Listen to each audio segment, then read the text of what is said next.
Welcome to Sports Today's Morning News Wrap. I am Siddharth Gulati and I'm going to bring you all the latest updates that made the headlines on different newspapers and on various digital platforms. So as always, as it has been a usual drill, we usually begin with some cricket news, but then this time around it is going to be something related to the tennis because the all-important tournament, the Wimbledon, it begins today and it's going to be an important one for both of them here. Carlos Alcaraz, the defending Wimbledon champion, well, he is going to make sure that he gets past the likes of Jannik Sinner, Novak Djokovic and all other competitors to defend his crown. But on the other hand, for Novak Djokovic, it's going to be a case of eyeing that elusive 25th Grand Slam title. For Novak Djokovic, he last won a Grand Slam way back in 2023.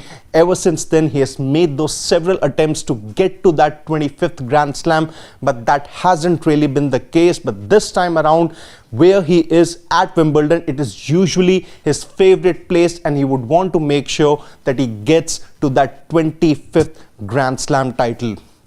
Well, moving on, some cricket news now. Well, AB de Villiers has said that it's kind of unfortunate that Jasprit Bumra would not be available for all 5 test matches against England. But maybe for that matter, he's thinking that the likes of the Indian team management are maybe tricking the England cricket team here by saying this thing that Bumra would not be available for all 5 matches. And guess what? It could really happen that Bumra gets to be available for all those matches. So maybe it's just the case of mind games. But if it is not, then in a way he has questioned the BCCI for the mismanagement surrounding Bumra's workload management. He basically cited the example of Dale Steyn as to how Cricket South Africa used him. They used to rest him for the lesser important ODI and T20I series, but after that they used to make sure that he would be available for all important tours of Australia, England and India for that matter. So that's where AB de Villiers feels that Bumra's workload management has to be carefully handled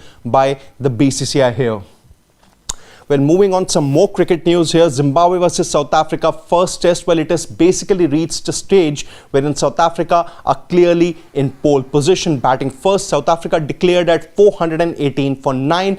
And on day 2, South African bowlers led by Wian Mulder made sure that Zimbabwe were bundled out for 251. He took a 4-wicket haul.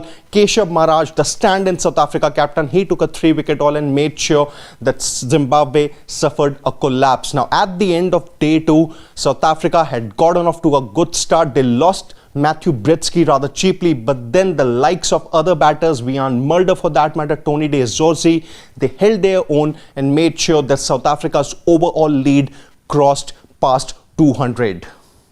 Well, moving on, a positive update on Steve Smith here, that he's set to be available for the second test between West Indies and Australia. That's going to begin on July 3rd. Well, Steve Smith, he suffered a finger injury in the World Test Championship final against South Africa, and because of it, he had to miss the first test against West Indies that Australia went on to win by a big margin. But this time around, it's a positive update that he is going to be available for the second test, which means that if he gets to play at number 4, then Josh English, who stepped in for Steve Smith in the first test, will all but miss out.